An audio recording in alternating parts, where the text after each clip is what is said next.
Morning, another beautiful day in God's kingdom. Today we're going to take a look at a curious thing that I find in the book of Deuteronomy, and let's take a look at chapter 26. And here God is giving instructions to the Israelites that when they arrive in the land of promise, the land flowing with milk and honey, they were to take the first crops out of the ground, the first fruits, the Bible calls it, and bring this to the temple, bring this to the priest. And when they come to the priest, there are certain things that they needed to do. So let's go in and see what it says. Deuteronomy chapter 26, and let's read from verse 5.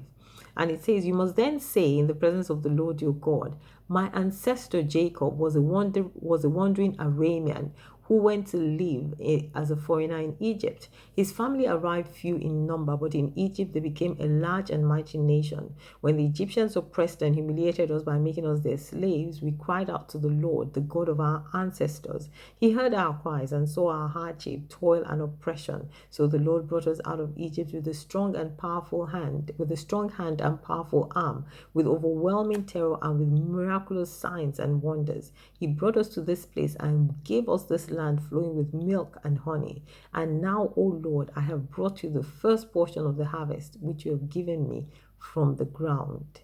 Then place the produce before the Lord your God and bow to the ground in worship before him." And you look at this and you think, well, why did they need to make this big long speech, that was talking about stuff that, they had gone through, all the hardships and, the way they had been rescued out of captivity. And they were giving this speech and telling the story to God. And you think, well, God already knew the story. In fact, not only did God know the story, God was right there with them. He was, in fact, the one that brought them out of Egypt. So why do they need to say all of this? And you know that definitely was not for God's benefit. It must have been for the benefit of the Israelites, which it was, because every time they came and they had to tell this story, it made them remember exactly what they had gone through.